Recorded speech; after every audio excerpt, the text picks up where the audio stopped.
Okay, welcome everyone to CPD Live. My name is Branko Malik and it's my pleasure to be the moderator for this instalment of CPD Live. Today's topic is opening the blinds on Section J and beyond, focuses on window coverings and sustainability.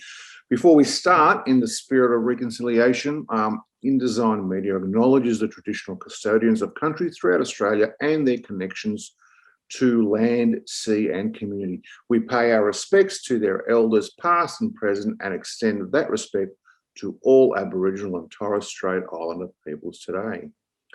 Okay, on to today's presentation. We will be asking what role blinds and shading systems play in improving energy efficiency. And we will consider what opportunities and challenges you are likely to face as you look to use these products to help cut carbon emissions. Just let me tell you one thing to keep in the back of your minds. 94% of Australia's primary energy mix comes from fossil fuels. So let's just keep that in mind. Okay, so by the end of this session, you should be able to, one, identify the sections of the NCC, that is the National Construction Code, that relate to the energy efficiency of commercial buildings, outline the changes to the NCC 2019 Section J and their relevance to specification of window coverings for commercial buildings, identify the various tools, including the NCC 2019 facade and other modelling software that help maximise thermal efficiency, and finally, analyse a project brief and evaluate the relative effectiveness of various window covering products in reducing energy consumption for that particular application. Okay, today's session starts with a 40-minute-ish discussion, followed by about 20 minutes of Q&A. If you would like to ask any of our panel members a particular question, please send that text through the Q&A field, which is at the bottom of your screen. Okay, and our panel today consists of three speakers who are the amazing Alison Peach from the Queensland Specification Manager for Verosol, the wonderful Sarah Tyson, Associate at Hassel, and the fantastic Dr. Robert Munino, Curtin University's from Curtin University Sustainability Policy Institute and the School of Design and the Built Environment. Welcome, guys. Thanks, Branko. Thank you. Thank you, Branko. Welcome. Okay, we shall start with Verosol. So, Alison, yes. would you be able to tell us a little bit about your business? And then could you please walk us through like some of the projects and scenarios that will assist us in understanding the broader topic today, that is opening the blinds on Section J and beyond? Thanks, Branko. I'd love to. Thank you.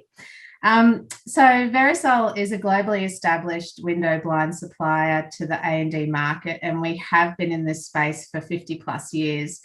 Verosol's invented high performance metallized fabrics, and we're truly focused on sustainability. Verosol performance fabrics are designed to reduce solar heat gain coefficient and control glare and deliver view in any color, providing true design freedom without any sacrifices. Verosol products are suitable across all sectors and will create a better environment. So as I mentioned, Verosol offer high performance fabrics. And one of the questions we find being asked often is, can blinds, sorry, I'm a little nervous and I'm forgetting to breathe. All right. Can window blinds meet the new Section J? And in short, the answer is yes. So next slide, please. The thermal performance of a building benefits from our specific suite of performance fabrics, and if proposed and referenced in conjunction with the glazing as part of the total facade, we can meet the code and sometimes exceed it. So Verosol, you mentioned about some projects. So we've been fortunate to work on a number of different projects. But for today's focus, we're going to be looking firstly at the L3 Living Lab at Curtin University. And the brief on this was really to provide energy consumption and emission savings to deliver efficiency and real-time test results. And I feel like we have delivered this with mechanical performance roller blinds that Roberto will show us later. And secondly, the second project we'll talk about in the discussion today is the STARS project, which is a project we worked with Hassel Brisbane on at Hurston. And the brief for us was day and night privacy window treatments to have patient comfort for long-term recovery. So we feel we delivered this with the dual blind product that we'll look at today. Okay, thank you for that, Alison. I've got to say though that window coverings do play an important role, but what role do they actually play in improving the thermal efficiency of commercial buildings in particular? Sure. So essentially the thermal performance improvements are around reducing your solar heat gain coefficient, or the U value, which is creating insulation for a space. So specific window coverings with metallized performance fabric can achieve the U value of of 2 or less in most cases, even on a standard 4 mil clear glass. So the way this works is the solar energy is reflected back outside, which regulates the temperature within the space, therefore the solar heat gain coefficient. And this is really ideal in both new and retrofit projects. Mm-hmm. Okay. There are a number of regulations that govern this. What are the relevant regulations when it comes to like the thermal efficiency of window coverings? Yep. So the NCC Section J 2019 amendment outlines 2 areas in Volume 1 for shading devices. So there's external and internal shade, and this sort of caveats to the type of building class. So the takeaway is internal window shades should not be dark in colour facing the external to absorb solar radiation, nor should they be non-existent from windows. So shading should also be able to respond to the prevailing conditions in a mechanical capacity. So I think in most cases, blinds can be overlooked as a tool to help achieve these regulated outcomes. Mm-hmm. Are you saying that some people are blind to blinds? Considering no pun intended. Considering our topic, and I think this one's for you, Sarah. Considering our topic, opening the blinds on Section J and beyond, can you provide me like an overview of Section J and what is it, and why is it important, and also how has it changed? Yeah, sure, not a problem. So most councils and certifiers require a Section J report, and it usually occurs around the development application stage or before the issuing of a construction certificate. So it really kind of needs to be considered from the early onset of projects. It's purely about energy efficiency, and it's the main requirement for class 3, 5, 7, 8 and 9 commercial buildings, and also new residential and commercial buildings that are not covered under class 1 and 2. And it can be found, obviously, as you guys have mentioned, in Volume 1 of the National Construction Code, which was formerly the BCA. I guess the objective of the assessment and compliance is around reducing the greenhouse gas emissions, and I guess it's sort of broken into 9 categories. And I guess those 9 categories are really focused around improving, energy consumption, for heating, ventilation, lighting, but also looks at the building fabric and ceiling right through to systems that we use to monitor energy use. So I guess it's, for us as designers, contributing, strategically to the systems that directly, consume energy within these developments. And most importantly, it aims to provide a greater level of, I think, control regarding the way, heat flows in and out of, building facades. So I guess in summary, to be energy efficient means that we all need to work towards improving systems that directly affect, building fabric performance, external glazing, shading, sealing, heating and cooling systems, artificial lighting, water supply, and obviously, like I mentioned, the facilities that monitor that.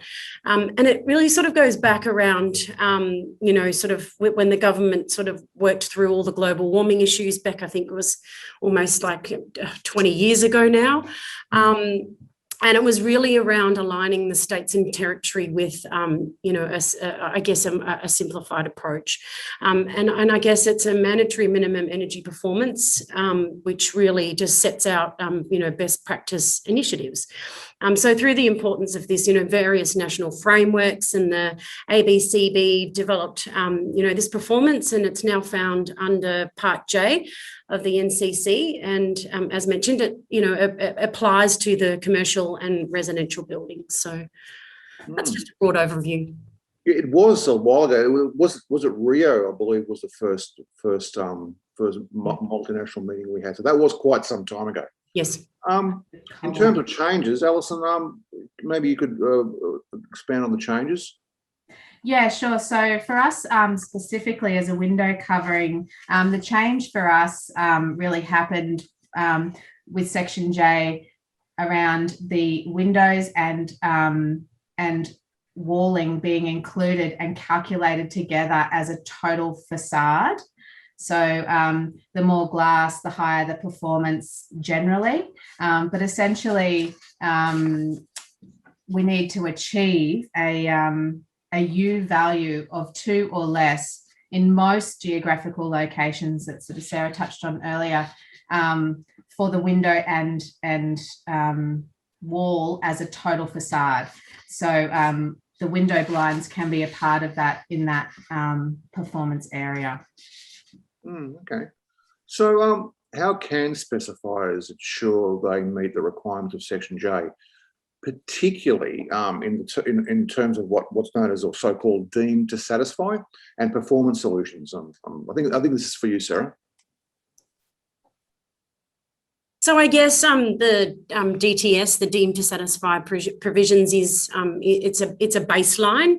That there is opportunities to challenge that baseline, and I think there can also be combinations of a building that meets the deemed to satisfy provisions along with a performance solution. So there can be combinations, but essentially, I think the performance solution, which is known as a JB3 assessment, it just provides us with, I think, a bit more design flexibility and I guess innovation to really sort of push those boundaries.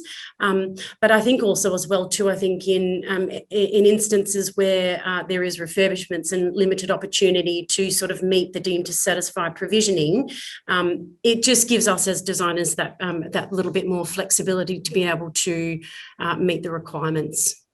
Okay, and on that point, these days, I guess all architects, designers, specifiers, and manufacturers even have a range of tools at their disposal. We live in an age of apps, don't we? So, what other tools do our architects and designers, I guess, have at their disposal to help them choose, the most effective window covering solutions for their application? For sure. So I think the first thing is to talk to someone in the area that you're looking to work in. So we have a national network in our company of experts that can help with any project, and certified specialist partners, and a website, specification website to sort initial inquiry as well. Because all projects have windows and glazing, we need to consider carefully, like Sarah said, at the early stages of the project, the impacts, function and aesthetic of a space. So after you've had an initial conversation with someone in the area that you're looking to work in, we can then, look at the tools that sit within the NCC, such as, and I always get this acronym wrong, ACBC facade calculator. And then, in addition to that, we also have some in-house modelling tools as well. So the ACBC facade calculator and our tool both can assist to account for in your specific project in its geographical location, take the seasonal data in combination with technical details, for your glazing, your wall, the aspect of the facade, the size, along with the specific system and fabric selections to holistically provide you a proposed outcome that you can then manipulate to create the ideal outcome, or in the performance capacity, go beyond what's the minimum standard in the code that Sarah mentioned earlier. Mm-hmm. So Roberto, we haven't forgotten about you. You have a case study, don't you? Yeah, I actually got something to show you. So I'll be rude and I'll just go out of the frame for half a second. Be right back. It's a bit like MasterChef, isn't it?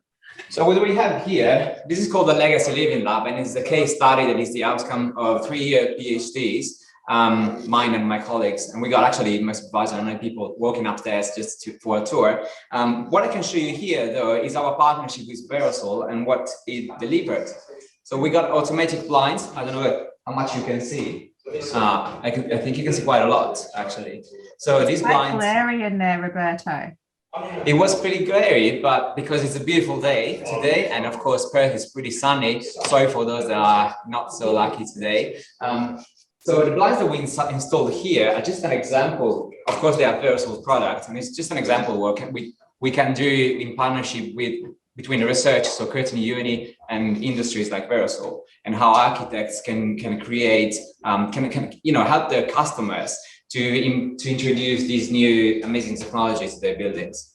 Of course, what we did here was an example of retrofitting, which is something that we are keen to study at Curtin, but also new buildings. So I think my point of view is working as hard as possible to retrofit buildings. With double glazing when possible, but sometimes it's not easy, it's not affordable, and blinds is a very good solution for that. Agreed. Interesting. Thank you. I've got to say though that these days we're hearing more and more about the Internet of Things, the IoT, and also smart buildings. Obviously, a concept that's been around for a while, but we are hearing more and more. What role does the Internet of Things and smart building, or smart building concept rather, play in the functioning of window coverings? So shall I? Yes. Yep. So this is when we see at Verosol, a fantastic opportunity that promises, measurable cost reduction, efficiency gains, transformational capabilities, connecting the unconnected. So evidently, performance window treatments combined with mechanical solutions can add security, privacy, and then can monitor and stabilize light levels, as you just saw with Roberto pulling the blinds down, and also HVAC, so temperature control, maintaining an ambient temperature within the space. And all of these small areas can save energy and therefore emissions. So by capturing whole building data, we can refine, each of these areas and then best evolve for, green buildings and well spaces and commercial spaces overall. So essentially with performance blinds, we can create a better, healthier environment overall by having the Internet of Things and buildings being connected. Mm-hmm. Okay, that's interesting. You like your tech, don't you, Roberto? Yeah, of course. Yeah, well, exactly. That is actually a good point, Alice. And in fact, what we have here, I guess the reason why I like tech so much is because I maybe don't trust human as much when it comes to energy saving. And no offense for humans that are watching today, but when it comes to energy saving, the problem is that we tend to be comfortable and want to be comfortable, but sometimes we don't trust I guess I don't trust my colleagues keeping the windows closed when they're meant to be closed. What I'm trying to say is that the high tech and the smart tech and the Internet of Things, they work with us and for us to ensure that the space is comfortable, temperature is correct, and also to help us to actually have a great saving in terms of energy and CO2 emissions, which is what we are monitoring here at the Living Lab. So we are actually now carrying out a 1-year study using these products, so the blinds, to understand what is of course, there is modeling that I'm aware has been done, but to actually have hands-on data and see what's going on so we can improve the technology. At the end of the day, we need, I guess, when it comes to energy saving, I trust more tech than us, and saving and seeing the data will clearly take us a huge leap forward. Sometimes tech can make better decisions than us to control an environment. Yeah. Carefully designed, of course. Yeah. Yes. Of course. Tech doesn't forget or go on holidays or take sickies, does it? So in terms of the regulations, and that's what all this is, a lot of it's about, it is about regulations. So are the regulations the end of the story, or is it possible to have window covering systems that go, way and beyond to what is required? Yeah, most definitely. Go beyond. The NCC is, as Sarah mentioned, the minimum benchmark. So mechanically operated performance metallized blinds are a fantastic solution to passively reduce long-term impacts. And it's to look past the initial build costs and the building life cycle rather. Roberto? Yeah, well, when it comes to the building life cycle, what I can add is that here at the Legacy Living Lab, we really focused, and we might share some examples and ideas, but that will be on the point. We really focused on production, and we know the construction industry, it's highly impacting. So across Australia, it's about 40% of construction and demolition waste. So we're talking production and end of life, so demolition. We are now focusing on the operational side of it, which of course, it can impact up to 85% of the CO2 emissions of the building when it's not carefully designed.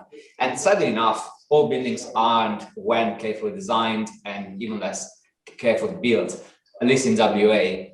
So we have leaky buildings, we have poor thermal performance, and that's where taking care of operational side of things, it's key, and that's what we're doing with Verosol. I've got to say though, that listening to this, it strikes me as a very easy way to decrease to lower carbon emissions, isn't it? It's not and also a way to beautify your space at the same time, which is, we don't often get solutions like that, do we? No, functional and aesthetic. There you go. That's what we love. Let's consider some examples then. So tell us about the projects where you guys have put all these tools to use and therefore been able to meet and, of course, hopefully exceed the requirements. Yeah, sure. So as I mentioned, we'll start with the L3 lab with Roberto. So this project was designed by application of the circular economy, which is taking waste and creating a new resource. So L3 is a space that's designed for industry to meet with research and test products. So in our case, we were really fortunate to be invited by Roberto and the team with our performance blinds. So he sort of mentioned that the project is reasonably new. So these window treatments were only installed last year. So we modelled this particular environment, and from this initial modelling, based on the geographical location, the type of glazing, fabric involved, we see that the solar heat gain coefficient reduction will be around 75%. In this case, the light transmission to the space is about 4%, which will obviously provide some view and glare control, as we've seen. I because you can't really see through the windows from this angle at this stage. And then so after we've looked at the lighting and the view and the glare, so the energy consumption saving we have predicted on our report is around 11,500 kilowatts, which is a back pocket dollar saving to L3 Lab annually of around $750. So that I think there's 5 windows in the space, so a significant saving for for a small seven windows in the space. So it's interesting because with we can also see that this this sort of saving is also as offered as a carbon emission around 7,200 kilograms of carbon emission savings we predict annually, and this is all for a simple blind. So we're really looking forward to the feedback in the fullness of time from Roberto and the team on this. So that was our first project to discuss today. I can share something about it, which is just to give you a little bit more context. So L3, as I said before, is the outcome of my PhD and my colleagues' team who couldn't join us today, which is, as Edison just said, about circular economy. So the idea, first of all, is a modular building, so 8 modules built off-site and then moved on-site in just one day. So a 2-story building, pretty quick, in 2 weeks was done, so no disruption. But I guess our goal was focusing on CO2 emissions in the production and end of life, as I said before. So that is done. And by applying the circular economy, we've saved 88% of CO2 emissions. So that's a huge saving, nearly factor 10. So that is done and it's completed. So now we are transitioning into the second stage, or say stage B of life cycle assessment, which, as you know, is the operational side. And that's where we have more fun with these gadgets. Sorry, maybe gadgets is not the ideal. So one thing that I'd like to show you is this, just this diagram. So we have 7 temperature sensors and 4 lighting sensors. So we have here a view of the temperature outside on the left side corner, and then 2 diagrams of the temperature inside, right hand and top right and lower and bottom left. But our focus now, so we are not so interested in the temperature, although that is what we're monitoring now, but the focus of today that I would like to focus on is the lighting. So in a day when the blinds were up, that was the 2nd of May, I had to choose a day where it was bright outside and no clouds, because of course the point is to show you what's happening when it's bright and sunny. So we got, as you can see there, a top of about 700 lux, which is huge. You can't work in that condition. It's even hard at home to just be comfortable when it's so bright. And the average was 470, considering a few hours were at night, so I didn't take them off. So the average would be even higher during the daytime hours. But if you can move on, Marina, please. When we have automatic blinds operating and doing, so no human interaction with the blinds, the maximum drops to 470 and the average stays about 200, again, including a bit of noise before and after, which shouldn't be in the picture, but the average should be a bit higher, which is actually the optimal that you want in internal environment. So you want to have about 300 lux throughout. And of course, this monitoring system that is somewhere here, you couldn't see it even if I zoom in, is taking care of making sure that we have a really nice place to work. And as I said, no human interaction with the blinds. Once it's set up, it's set up. And another fun thing that I walk around here because I don't live far away, but sometimes I forget to check out if the blinds are down, and they are always operating. So it's really good fun to, if I'm at home, I can just check in the app and put them up and down, just as further control, of course. But we now are getting confident with Internet of Things, so probably that is no news. It's still fun. Thank you. Well, someone's enjoying their blinds. The STARS project. Yeah, so the second project for today is the STARS project, and STARS is an acronym. you'll be totally familiar with, Sarah. So surgical treatment and rehabilitation services. Beautiful. So this is an 8-story building we worked with Hassel Brisbane on, and it's a beautiful healthcare space that's designed for longer term recovery of patients, which is part of the larger Hurston Quarter redevelopment on the site of the Royal Brisbane and Women's Hospital.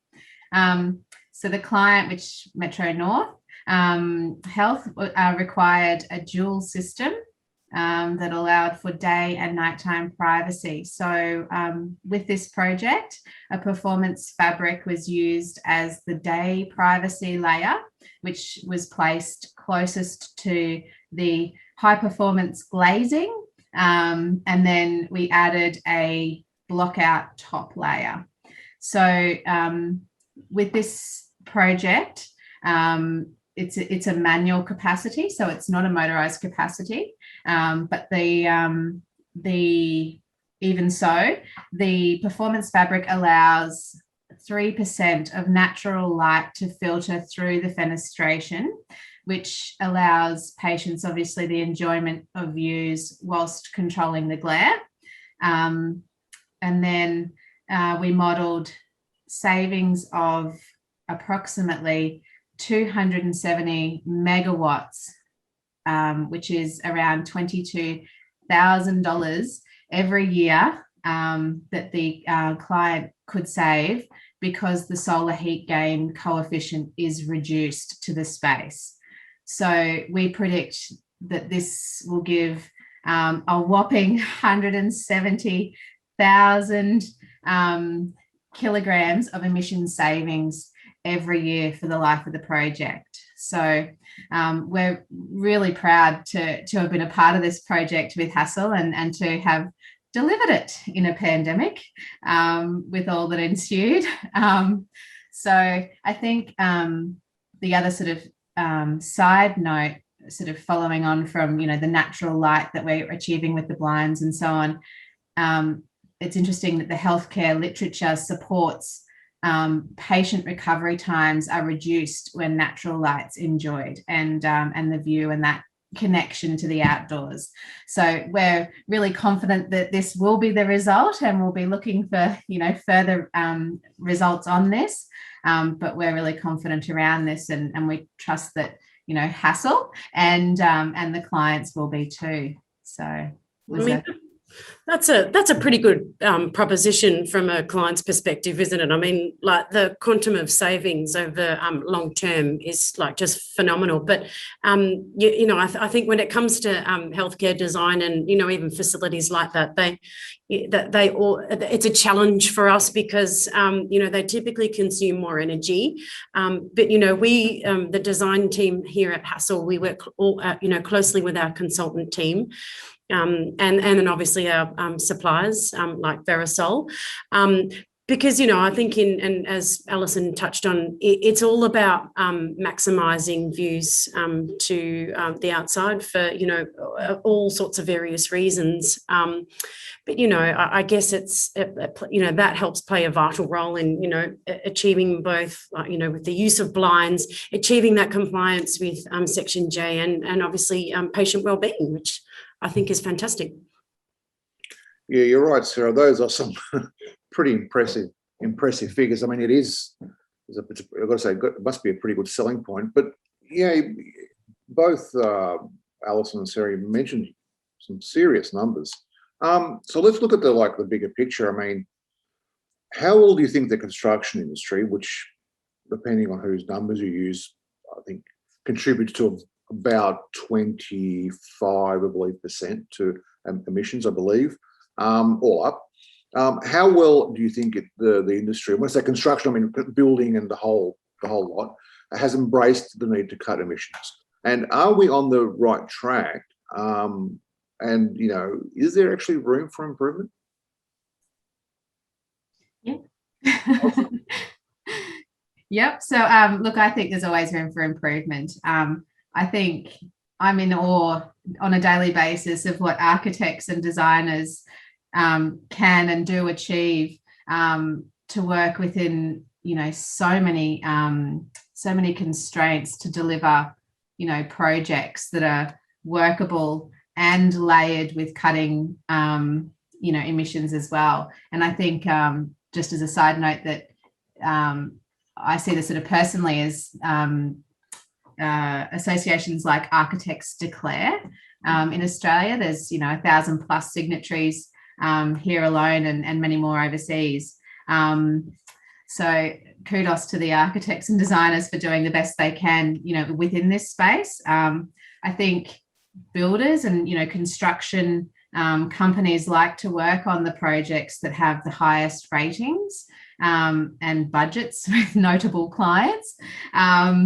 So I guess for us, I feel the balance of project selection over value management for long-term outcomes for emission savings is tough, but not one that's insurmountable. So that's where I see we can do a little bit of room for improvement. Okay, Roberto, your take on that? Yeah, my take, look, the thing is, architects, I mean, of course I agree, and that's all true. The only thing is that we are contributing, so research and architects and industry are contributing at the end of the day to give a product to customers.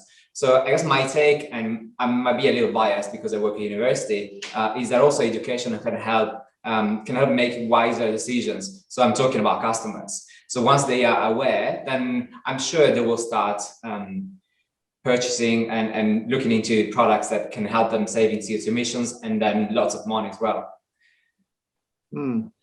So Alison, let's talk about the window covering sector, and in particular, is it leading the way? Well, as a sector, we feel the future's bright. Organisations like us are leading the way and looking to create a better environment and reduce emissions, not create them. So definitely, having the GBCA certification, green tag, Architects, cradle to cradle certified products, and then within our little business, practicing sustainable business. Like we just put LED lights throughout our entire Sydney facility to help cut our emissions in the manufacturing plant, and we're also installing solar panels to do that just within our business. We of course have performance blinds throughout our facility to help assist with reducing our HVAC needs and controlling the lighting within that space. Yes, the window covering sector. We also have technology. So that technology around motorization, something as simple as Google operating the blinds now. We have apps with timers, and like Roberto referred to before, he can see on his phone if the blinds are up or if the blinds are down, and these can all be automatically functioning with sensors, so they can tell if the light is is bright enough that the blinds need to come down and start controlling the light areas within the space. And that also then helps to assist to maintain temperature, I think, if I touched on that. So to either harvest the sun and maintain the warmth, or to maintain a very cool air-conditioned environment.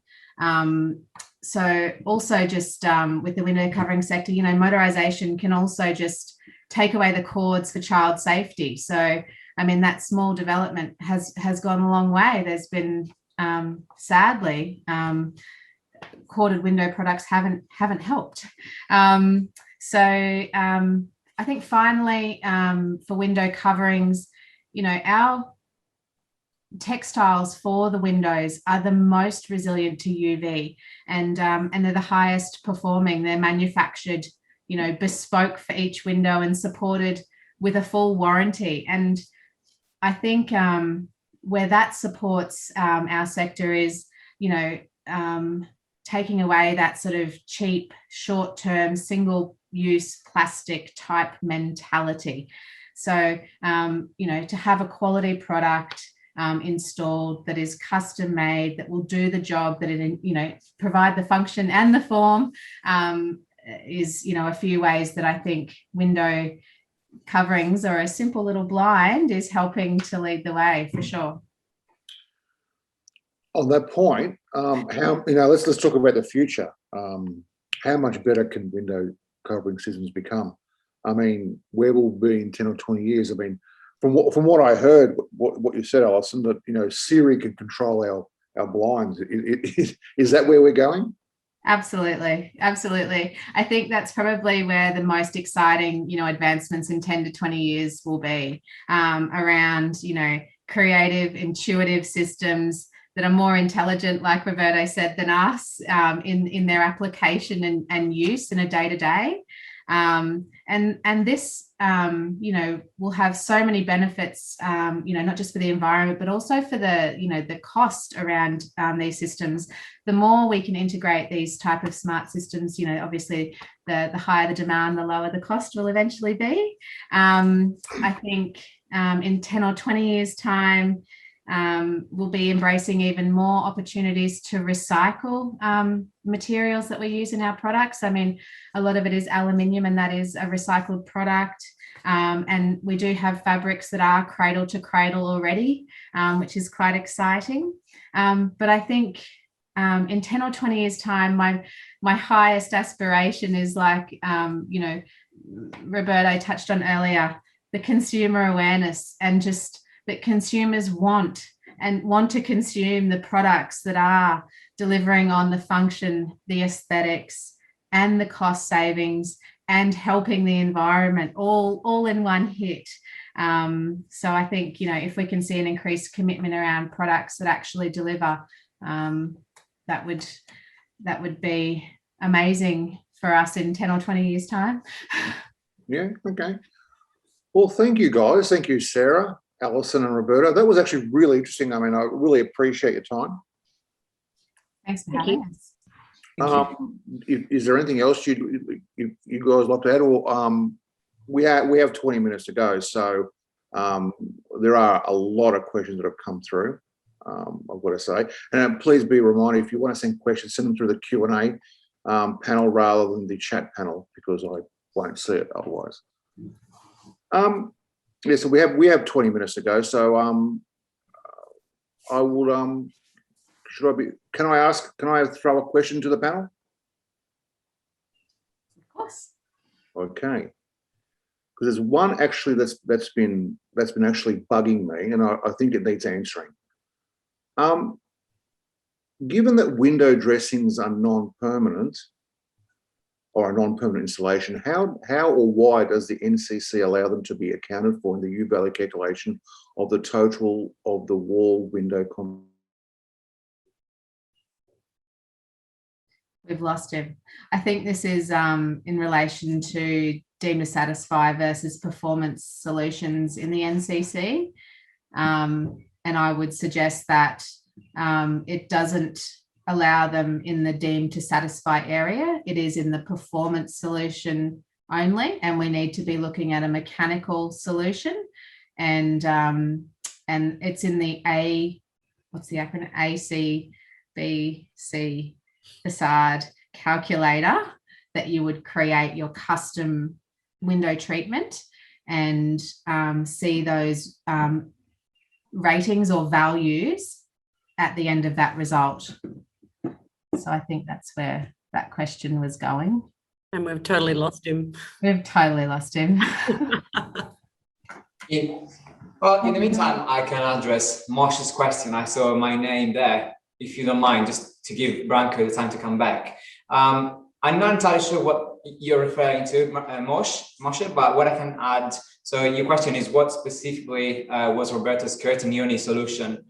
So the solution when it comes to blinds is adopting what Alison just proposed, so the high performance fabric, which is metallized on the outside, and you can't see the metal, but from the inside, so what you see is still a nice view, which I tried to show you, but it's pretty hard given the camera constraints. So that is our solution when it comes to thermal performance. We are also looking into double glazing, there will be more to add, but it's not really the point of today's discussion. So I guess the point of view, we should provide a comprehensive and more holistic solution, but sometimes there are constraints. So if you look into housing in WA, they tend to cement the windows, which coming from Europe is something that I really don't understand how that can happen, but it happens. And when you have the cemented windows and you have to change the windows itself, it's going to be very expensive. At the same time, you can just simply add a smart blind, and that could do. It certainly helps. In fact, as we just saw, it's really a great help. I can show you what a performance fabric looks like. I have a little piece here. I'm not sure how it's going to go with my background, but this is the front. So it's a colored piece of fabric. I'm going to have to put it in front of my face so it's not going to show. So it's a colored piece of fabric, and it can be any color to the internal. And then it has a silver aluminum or aluminium backing to it. And that aluminium backing is what gives us, it's disappearing, gives us the performance. So aluminium is a product that has a low emissivity or a low heat transfer. So it's a reflective surface that's designed to reflect away the solar radiation and therefore the heat to the space. So that's, it's not good with the background, but that's the front and the back of the fabric, as opposed to a standard fabric. A standard or a common blind fabric is where you have the same color front and back, so there's no difference. So you can imagine what this is doing to a space on a Western facade, for example, a dark color. It's absorbing a lot of solar transmission, and therefore will actually increase the heat that's being radiated within the space. So it'll create a really sort of hot environment because it will absorb that heat and then just transfer and radiate that through the space. So that's the difference between a performance versus a standard window treatment fabric. Great, thanks, Alison. Hi, everyone. I'll just step in as an emergency moderator while we wait for Branko to pop back in. I'll just feed you guys a couple more questions that are coming from the audience. So we've got from Thomas, for Section J approval, do you need to perform 2 calculations on the facade, one with blinds up and one with blinds down? I don't believe so. You will just have to have a proposed and reference building that has the same blinds throughout that project calculation. Okay, great. And let's ask another question. Is glare a problem with reflectivity of metallized blinds? Typically, no. So you might be referring to what it looks like to see a metallized fabric on the external of the building. And that's probably a question we get asked often. So it's not like a mirror to the external, because the coating of aluminium sits on each fiber. It's part of our patented, never been patented technology that is our in-house IP. So, so the light refracts on each fiber in many different angles, which gives a soft reading of like a white color to the external. So it's not offensive, it's not glary, and it's not like a mirror, like tinting can be when you get that sharp sort of hit of sunlight on it. It's a soft finish that reads as a white to the external. So I give a comparison, Alison, sorry for introducing. When you walk outside of the space where we are now, so the cladding outside is metal sheeting, so colorbond, and so you will see more glare from the colorbond than from the actual the actual blinds, or in a way similar. And the color is white mist, I think it's called our cladding. Yeah, I agree, and I think, to then continue on, like internally, so because we have an aluminium layer to the external facing the window, it creates a solid surface. So from the inside, we're actually reducing the glare and creating a really really nice shade with a little, with, depending on the openness of the fabric, a little bit of light and taking away the glare. I mean, you can see it on the carpet in Roberto behind him, that, you know, that would be bright and extremely glary internally if the window blinds were up.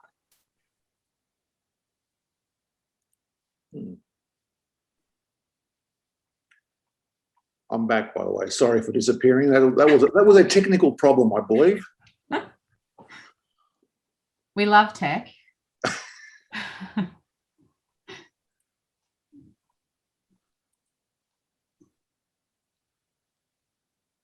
Out of interest, I know, is this question been asked about what is the panel's opinion on external versus internal blinds for shading glazing or shading glazing on commercial and multi-res buildings? Sarah? Sorry, can you just say that again, Branko? I lost that. What is the panel's opinion? I'll ask you first, but what is the panel's opinion on external blinds versus internal blinds for shading glazing on commercial and multi-res buildings? Well, I think for commercial buildings, I think they're both equally important.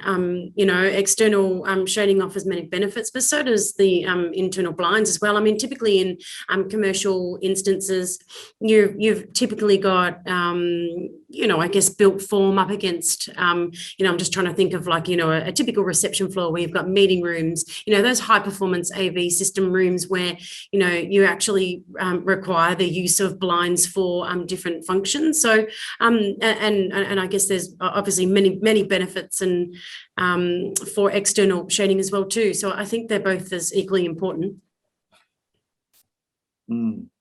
Interesting. I think external sits quite nicely in the deemed to satisfy under, because it's fixed shading, that's you know, never moving and constantly sort of in a location. And I guess from our perspective, that's good to a point, but you're always going to have an obscured view or angle that, you know, will never see the real light of day. I think I shouldn't have started those puns, huh?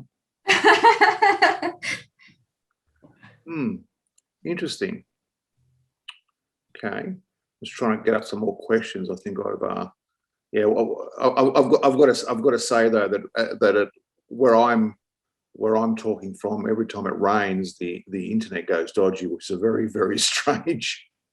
Is it raining where you are today? It is raining actually, but not heavily. But you know, it just has to rain a little bit. All of a sudden, my internet gets very dodgy.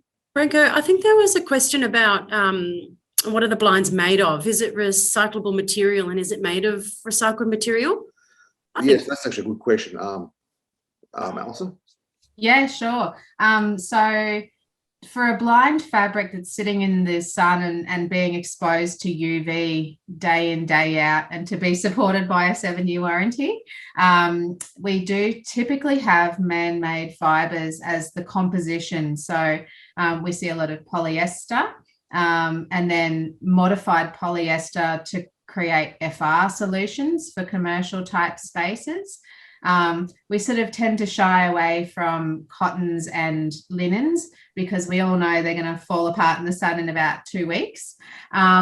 So we typically see a lot of man-made fibres in window treatments.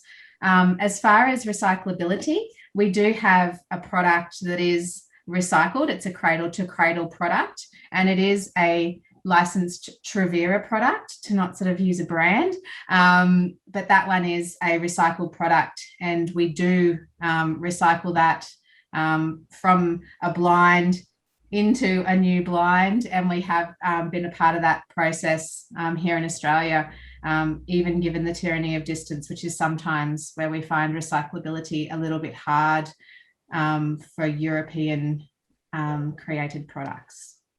I've got to say that the issue of materials and recyclability and what is very important. I mean, and the issue of things like cotton.